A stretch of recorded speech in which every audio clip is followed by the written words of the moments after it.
बातमी वाशिम मधून आहे। आमदार श्याम खोडे आणि पोलिसांमध्ये बाचाबाची झाली आहे। वाशिम नगर परिषद निवडणुकीतील हा संपूर्ण प्रकार आहे। भाजप आणि शिवसेनेचे कार्यकर्ते समोरासमोर आले। वाशिम नगर परिषद निवडणुकीसाठी नगरसेवक पदाचे भाजपचे उमेदवार सतीश वानखेडे आणि शिवसेना ठाकरे गटाचे प्रवीण इढोळे यांच्यात रात्रीला झालेल्या वादानंतर आज पुन्हा भाजप आणि शिवसेनेचे कार्यकर्ते समोरासमोर येऊन वादविवाद प्रकरणातील आरोपी सतीश उर्फ गल्ला वानखेडे याला पोलिसांनी आता ताब्यात घेतलं होतं। मात्र भाजपचे आमदार श्याम खोडे यांनी आरोपी सतीश वानखेडे याला गाडीच्या बाहेर ओढल्यानं आमदार श्याम खोडे आणि पोलिसांमध्ये शाब्दिक बाचाबाची झाली।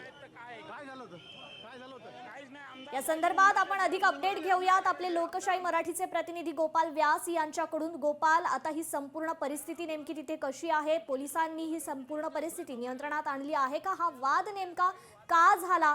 काय या संदर्भात अधिकची अपडेट?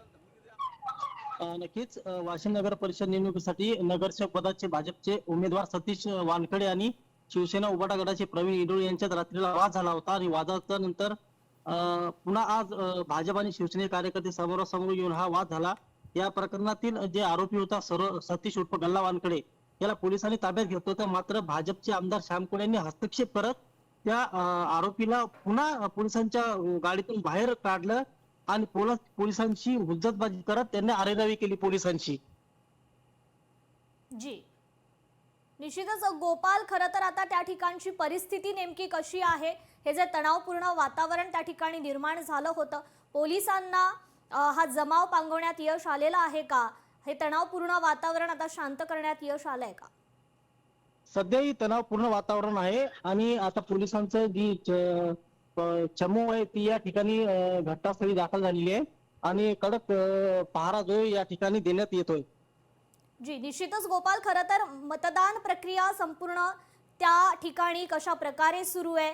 मतदारांचा उत्साह त्या ठिकाणी कसा पाहायला मिळतोय गोपाल?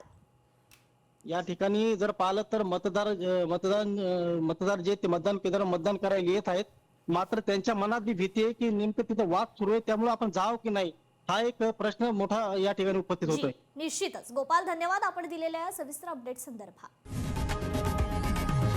लोकशाही मराठी ऐका, पहा, जागरूक रहा।